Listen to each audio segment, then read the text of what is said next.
Всем привет! Акриловые краски – отличный выбор для начинающего художника. Есть декоративные в баночках, есть краски по керамике и стеклу, по ткани, есть художественные краски для живописи с эффектом металлик на основе алюминия, есть перламутровые, которые преломляют цвет. Акриловые краски сделаны на водной основе и не требуют каких-то специальных разбавителей. Они одновременно обладают свойствами акварели и масла. На этом уроке мы изучим некоторые техники акриловой живописи. Лессировка. Влажная техника используется, если нужно создать эффект акварели. Краски обильно разбавляются водой.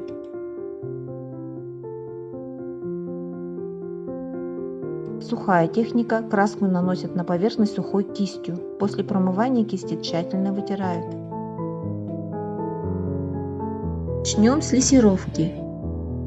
Сперва нанесем плотный фон. У нас синяя и красная основа.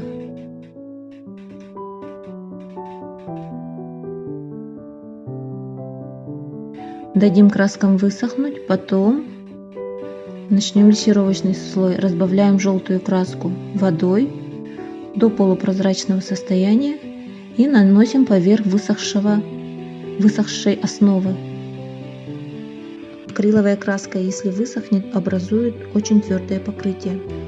Наносим лессировочный слой поверх синего.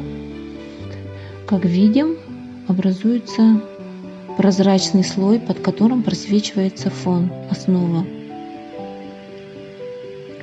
Можно наносить поверх прозрачного слоя прозрачный сверху лессировку.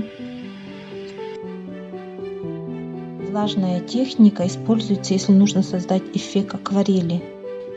Краску разбавляем водой и создаем мягкие переходы. Сначала нанесем слой белой краски, затем добавим цвет снизу. Мы используем синий. Далее делаем быстрые движения вправо-влево, перемещая кисть, пока не получим плавный переход от синего цвета к белому. Метод мокрым по мокрому – лучший способ добиться плавного перехода. Эта техника используется, например, для того, чтобы изобразить фон неба, выполненного растяжкой тона.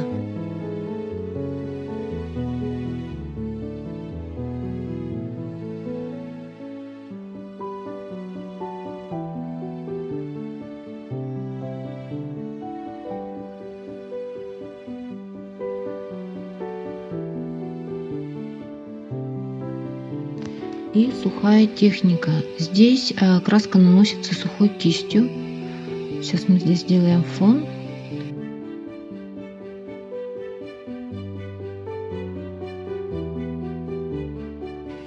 И на втором образце нанесем сухой кистью мазки. Как высохнет, тоже опять же поверх сейчас нанесем желтой краской сухой кистью. После промывания кисти надо тщательно вытирать, набирать сухой кистью краску и легкими движениями наносить на бумагу. На фоне тоже видно. Им хорошо показывать фактуры.